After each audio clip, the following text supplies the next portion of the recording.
Yun, at nabuo na yung ating canopy. Yan, tapos na yung canopy na plastering na to. Okay na rin. Yan, nilagyan na natin ng isa pa sa gitna. Ito yung sa loob. Sa loob lang tong may balagbag natin mga tubular na 1x3 sa loob yan. Hindi, sa labas plain. Yan, kung titingnan mo plain lang siya. Kaya nilagyan natin para matigas yung gitna. Scrotic lang natin yung binibili ng boss. Yan, solid. Taas, baba, taas, nugot natin yung mismong bakal ng poste. Kakatapalan naman natin yan. Yan o, ganda na. Malinis tingnan dito sa labas. Ayan mga boss, ayan na ating gate. Nakabit na natin, pipintura na lang muna natin ng gray. Gel pa rin tayo. Ayan. And then yung stainless natin, yan, saka yun. Ito. Ito pa isa. Yan. Yun pa isa. Para dito yan. Sa handle nating hati.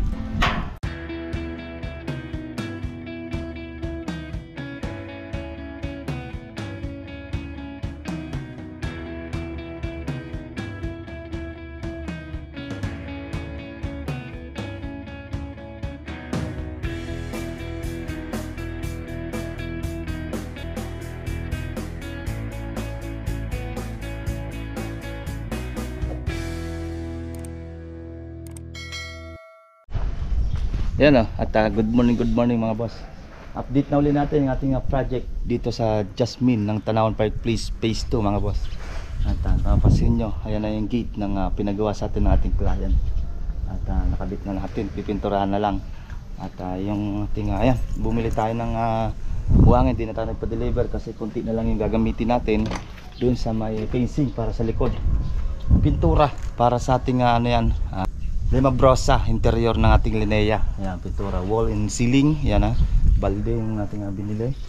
Okay, samahan nyo ako at check natin ang pagkabit ng gate at pagbuo ng gate dito sa ating project sa Jasmine. Let's go!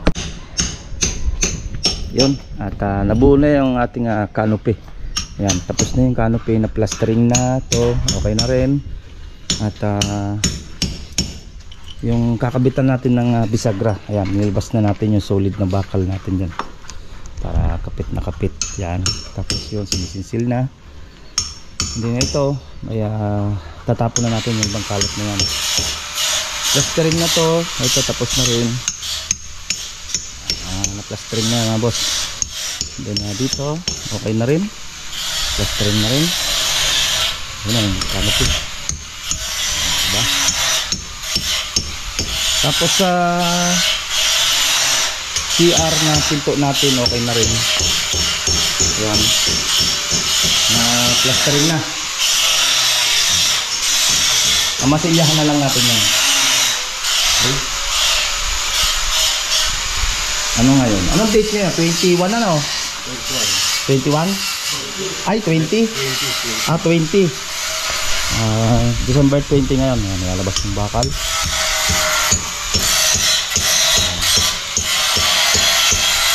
Ram, kailan Ram? Tapos yung natin mga boss, ito yung pinto natin para sa main gate nila ma'am. Yan, nilagyan natin ng bakal pa dito sa gitna para matigas at tibay. Ito nilagyan, ito yung sa main gate, sa gate nya, tsaka ito isa. Yan, nilagyan na natin ng isa pa sa gitna. Ito yung sa loob lang tong may balagbag natin mga tubular na 1x3 sa loob yan. Hindi, sa labas plain. Yan, kung titingnan mo plain lang siya. Kaya nilagyan natin para matigas yung gitna. Naka-plain lang tayo sa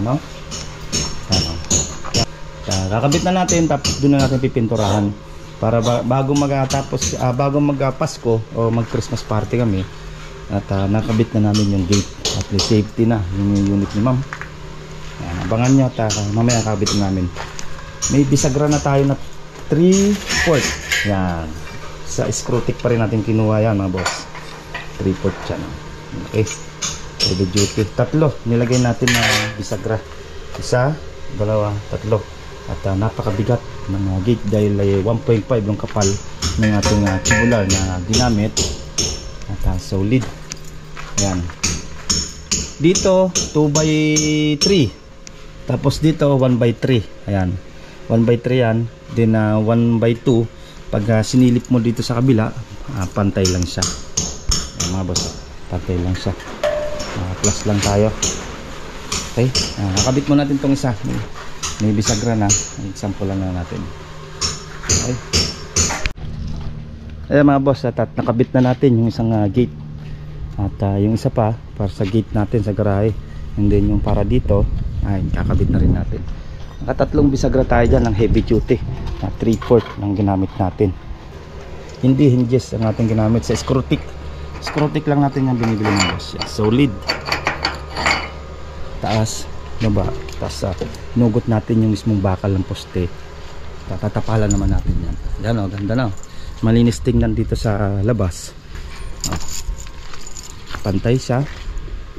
Tapos dito, ayan, may lalagyan tayo ng lock. Okay. Ayan o. Yung ating gate. Ang bigat. Ito na doon. Mayroon din. Itong isa. Alagyan natin dyan. Okay. Ayan mga boss. Ayan na yung ating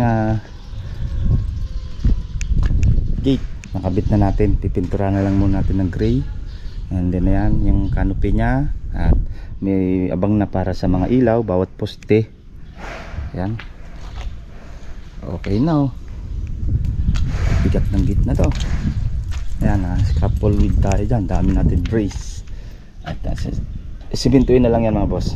Tapalan na lang ng simento. Ayan, ayan. Tsaka yung kabila. Ayan, lalagyan na lang natin ng lock dito. Ayan, yung lock nya. Ito, yung gel. Gel pa rin tayo. Ayan. And then yung stainless natin. Ayan, tsaka yun. Ito. Ito pa isa. Yan. Yun pa isa. Para dito yan. Sa handle nating gate. Yan. Okay. Ayos na. Safety na ang unit ni ma'am. And then dito. Ito na lang ipaplasteringan natin kapiraso. Ito tapos na. And then yung likod, yun na lang. Kikis-kispied na lang naman yung likod natin. Sa CR, yan. Masilyan na yung CR. Okay. Yan. Yung ating update dito sa Jasmine. Tatapon na natin itong ibang kalat na to. Okay. Ano natin yan? Tapon na natin yan. Okay na. Yan mga boss, yan ang ating update dito sa ating project sa Jasmine pa rin mga boss. Tanawan na Park Place Phase 2. Pagkabit natin ng gate, saka pag-plastering, pagkabit ng canopy. Ayan. At next upload naman natin yung ating Block 37 ng Lema Borrasa, yung interior natin ng Linea. Yan ang next na upload natin mga boss. Yung next uli na natin upload yung sa Block 25 na sa ginagawa pa rin yung ating tigula dahil ay malimit yung ulan ng ulan doon. Hindi na gate, pe-prepare na rin nila yung gate. Okay. Yan mga boss, at hanggang dito na lang ulit ang aking update. At next na upload ko ulit, Lema Borrasa naman tayo. Ingat-ingat tayo, God bless you. Ito pong J. Uragon Vlog, napakaganda po ng channel na ito, no? Tungkol po ito sa construction. Actual construction po ang channel na ito, no? Pag pinanood nyo po ito, panalo po kayo sa channel na ito. Napakaganda po ng mga video niya. Lalo na pong magaganda, no, yung mga iba't ibang design niya. Kakaiba po yung mga iba't ibang design niya sa mga kisame. Subukan nyo po panoorin J. Uragon Vlog na ito. Matutuwa po kayo pag pinanood nyo po yung mga video niya. Maraming salamat po.